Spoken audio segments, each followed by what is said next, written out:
खबर बिहार में आपका स्वागत है। मैं हूं आपके साथ प्रीति सिंह। खबर बिहार में सबसे पहले बात करेंगे, जारी है हड़ताल कूड़े का अंबार। जी हां, लगातार जो हड़ताल है वो जारी है। बिहार में नगर निकाय संविदा कर्मचारियों की हड़ताल आज 7वें दिन भी जारी है। हड़ताल कमजोर पड़ने की जगह और बड़ी होती जा रही है। अब पटना निगम चतुर्थ वर्गीय कर्मचारी संघ ने भी हड़ताल का समर्थन कर दिया है। एक सप्ताह से जारी हड़ताल के चलते राजधानी पटना समेत सभी शहरों में कूड़े का अंबार लगाया जा रहा है, लगता हुआ दिखाई दे रहा है। बारिश के मौसम के साथ साथ त्योहारी सीजन ने लोगों की चिंता को बढ़ा दिया है। एक तरफ जहां बारिश से कूड़े के सड़ने और गंदगी फैलने का खतरा गहराता जा रहा है, वहीं लोगों को ये चिंता भी खाई जा रही है कि दुर्गा पूजा का त्योहार नजदीक है। ऐसे में अगर हड़ताल जारी रही तो उन्हें गंदगी के बीच में ही त्योहार मनाने के लिए मजबूर होना पड़ सकता है। साथ ही रविवार को नगर विकास के प्रधान सचिव की ओर से गठित कमेटी और सफाई कर्मचारियों के बीच में तीसरे दौर की बातचीत भी बेनतीजा रही है। ऐसे में इस बात की आशंका बढ़ती जा रही है कि हड़ताल को खत्म करने के लिए बड़े पैमाने पर विभागीय कार्रवाई की जा सकती है। आपको यह भी बता दें कि सभी वर्गों के कर्मचारी 12 सूत्री मांगों को लेकर अनिश्चितकालीन हड़ताल पर हैं। देखिए, ये तो हम लोग पहले से भी जान रहे हैं कि जब हम लोग हड़ताल करेंगे सरकार समाधान तो निकालती नहीं है। हड़ताल को दमन करने का ही सरकार की पॉलिसी है। तो अब ये ऐसा नहीं है कि हम लोग नहीं जान रहे हैं कि वो FIR नहीं करेंगे, जेल नहीं भेजेंगे। मालूम है FIR भी करेंगे, जेल भी भेजेंगे। पहले भी जेल एस्मा लगा करके नगर निगम के हड़ताली लोगों को भेज चुके हैं, हम लोग भी जा चुके हैं जेल। तो अब जेल जाने से अगर हम डरेंगे तब तो सरकार के समक्ष कोई बात रखेंगे तो सरकार कहेगी कि हम जेल भेज देंगे, तो कोई बात रख ही नहीं सकते हैं आप। तो सरकार अगर समझती है कि जेल भेजने से इसका समाधान हो सकता है। निकाय कर्मचारियों की अनिश्चितकालीन हड़ताल को लेकर सियासत भी गर्मा गई है। राजनीतिक पार्टियों ने हल्ला बोलना शुरू कर दिया है। ये सरकार चाहती है अपने पुलिसिया बल पर, कानून के बल पर लोगों को परेशान करना, और अपने RCP टैक्स लेकर मालो माल हो रहा है। और जो सफाई कर्मचारी हैं उनकी जो जायज मांग है उसको सरकार को मानना चाहिए। अगर लोकतांत्रिक तरीके से वो हड़ताल कर रहे हैं तो निश्चित रूप से उनकी मांग मांगना चाहिए और उनको डराना धमकाना नहीं चाहिए कि आपको केस में फंसा देंगे। नगर निगम को हमेशा सरकार ने हमेशा प्राथमिकता दी है, चाहे इंफ्रास्ट्रक्चर को मजबूत करने में हो, चाहे नगर निगम के समस्याओं को समाधान करने में हो। और हम अभी डिप्टी CM से खुद भी दोबारा बात करेंगे ताकि इस विषय का यथाशीघ्र निष्पादन हो, जिससे पटना शहर के अंदर जो एक गंदगी का माहौल बना है इसको तुरंत हम लोग, और आज ही चूँकि पिछले दिनों बात हुई थी मेरी, तो उस पर हुआ था कि प्रधान सचिव स्तर पर इस पर वार्ता हो रही है। अगर आपने जो जानकारी दी कि प्रधान सचिव स्तर पर नहीं हुई, सफल हुई है, तो आज हम नारकिशोर जी से बात करके और इसको यथाशीघ्र निष्पादन का प्रयास करेंगे। दिल्ली में आरजेडी विधायक मनोज यादव ने भी सफाई कर्मचारी स्ट्राइक मामले में बयान दिया है। मनोज यादव ने सरकार को जन विरोधी, छात्र विरोधी और गरीब विरोधी बताया है। उन्होंने ये भी कहा है कि ये सरकार किसी की बात नहीं सुनने वाली सरकार है। अगर ज्यादा दिन ये चलेगा तो हम लोग खुद मजदूरों के साथ आवाज देंगे। सरकार नहीं सुनेगी तो लोग आवाज बनेंगे। हम लोग बार बार बोलते हैं कि यह जो सरकार है, भारत की सरकार और बिहार की दोनों सरकार, वो गरीब विरोधी है, मजदूर विरोधी है, छात्र विरोधी है, नौजवान विरोधी है, जन विरोधी है। ये लोग बात बनाने वाले हैं, मीठा मीठा बोलने वाले हैं, लोगों को झांसा देने वाले हैं। वही है, गरीब लोग रोड पर है, वो लोग का जायज़ मांग है कि भाई अनुकंपा का जो नौकरी है उसको जल्दी, क्या इसमें तो कोई गलत डिमांड नहीं है, कोई नया मांग। रात दिन काम कर रहा है, वो लोग भूखे मर रहा है, किसी के परिवार का निधन हो गया तो उसके जगह पर नौकरी सरकार को देना चाहिए। और सरकार तानाशाही वाला सरकार है, निरंकुश है, बातचीत करना चाहिए, ऐसे ही छोड़ देता है। कोई बात हो रहा है तो लाठी डंडा चलवाना है।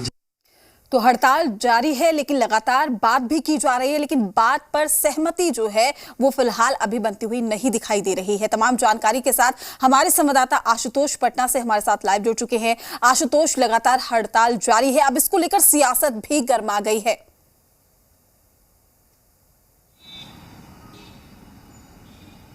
देखिए, सबसे पहले मैं आपको तस्वीर दिखा देना चाहता हूँ इस स्ट्राइक का क्या असर हो रहा है।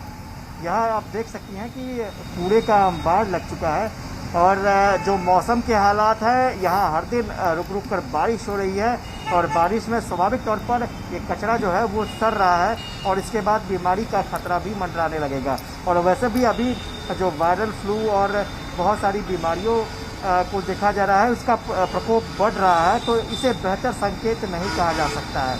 दूसरी सबसे बड़ी बात है कि जो बातचीत का दौर चल रहा था प्रधान सचिव स्तर से, वो बातचीत का दौर अब खत्म हो चुका है।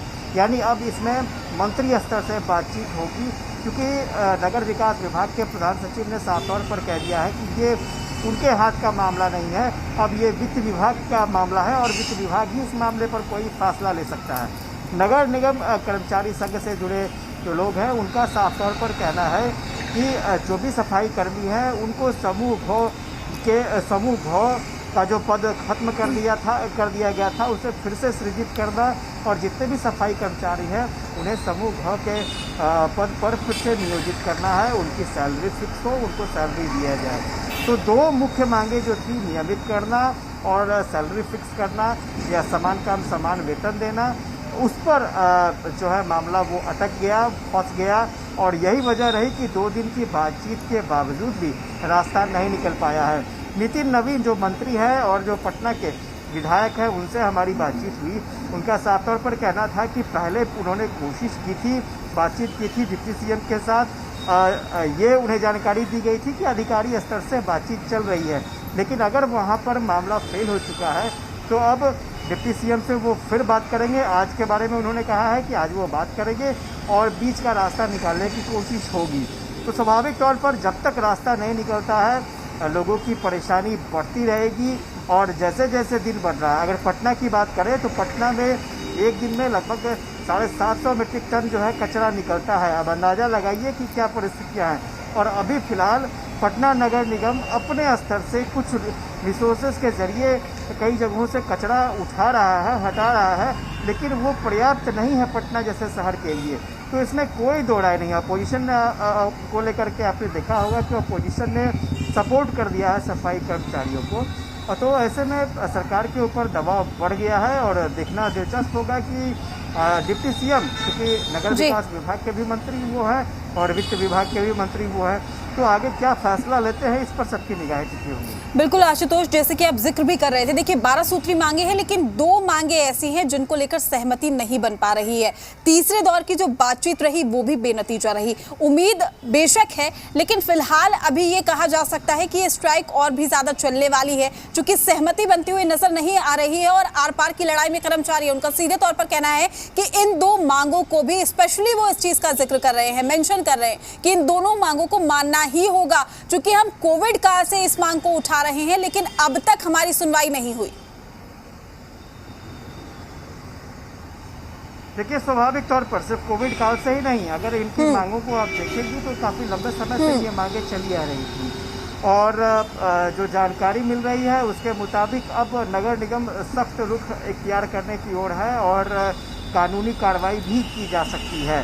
तो जिस तरह से चंद्र प्रकाश जी से हमारी बातचीत हो रही थी, उनका साफ तौर पर कहना था कि इससे पहले भी स्ट्राइक को लेकर कानूनी कार्रवाइयाँ हुई हैं, वो लोग जेल गए हैं और इस बार भी वो लोग कानूनी कार्रवाई झेलने के लिए तैयार है, वो जेल जाने के लिए तैयार है। सरकार को अगर लगता है कि वो दमन के जरिए आंदोलन को दबा सकती है तो सरकार अपनी कोशिश कर ले, लेकिन जो परिस्थितियां हैं उसके मुताबिक सफाई कर्मचारी स्ट्राइक पर रहेंगे। तो मामला इतना आसान नहीं दिख रहा है, खासतौर से इस बार, क्योंकि पूरे बिहार की स्थिति आप देखेंगी, सिर्फ पटना नगर निगम की बात नहीं है, पूरे बिहार में 30,000 से ज़्यादा सफाई कर्मचारी स्ट्राइक पर हैं। तो स्वाभाविक तौर पर मामले को सटाने का दबाव भी है सरकार पर और सफाई कर्मचारियों पर अगर कार्रवाई होती है तो स्वाभाविक तौर पर आंदोलन और उग्र होगा। बिल्कुल आशुतोष, तमाम जानकारी से आपने रूबरू कराया, इसके लिए आपका शुक्रिया। तमाम अपडेट हम आपसे लेते रहेंगे, चूंकि स्ट्राइक लगातार जारी है, स्थिति बद से बदतर आने वाले दिनों में हो सकती है। शुक्रिया आशुतोष आपका।